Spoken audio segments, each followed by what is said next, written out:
Lusot na sa House Committee on Transportation ang House Bill 4334 o ang Traffic Crisis Act of 2016. Nakapaloob sa panukala ang pagtatalaga ng Transportation Secretary bilang Traffic Chief na tututok sa mga ahensya at kontrata ng gobyerno kaugnay ng pagresolba ng traffic. May report si Tina Panganiban Perez. Aprobado na sa House Committee on Transportation ang House Bill 4334 o Traffic Crisis Act of 2016 na inaasahang re-resolba sa matinding traffic sa Metro Manila, Metro Cebu at Metro Davao.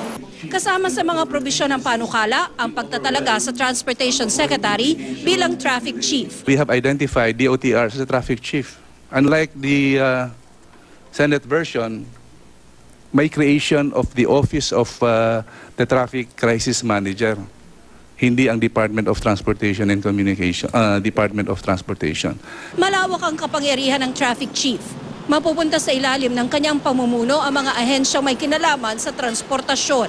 Siya rin ang may superbisyon sa lahat ng local government units sa metropolitan areas pagdating sa traffic crisis.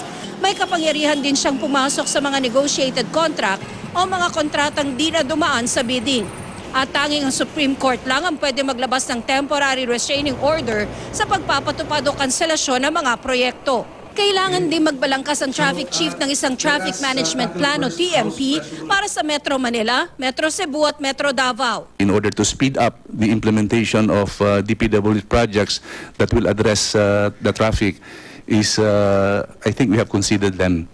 The putting up of one-stop shop, because nadidelay ang pag-implement because matagal yung pag-issue ng mga clearances coming from the LGU, MMDA, and even DNR, I think.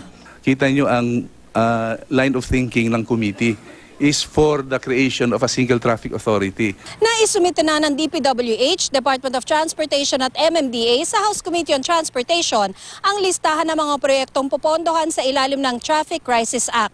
Sa MMDA pa lang, 1.7 billion pesos na ang kailangan. Tiniyak naman ng DPWH na nagsasagawa sila ng koordinasyon sa DOTR at MMDA.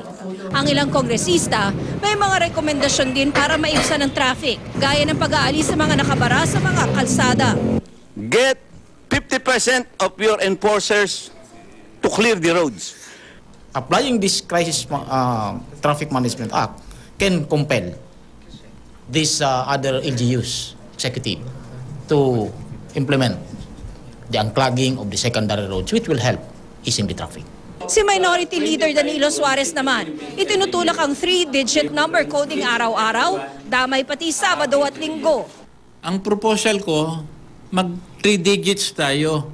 1, 2, 3, 4, 5, 6, 7. Pero yung akin, tuloy-tuloy na. Huwag na natin lagyan ng window ang Saturday, Sunday. Kasi traffic din ngayon ang Saturday. You'll agree with me. Sabado, Linggo, matraffic din. Di ba? Aayusin pa ang pinal na bersyon ng panukala bago ipakalendaryo sa plenaryo. Tina Panganiban Perez, GMA News.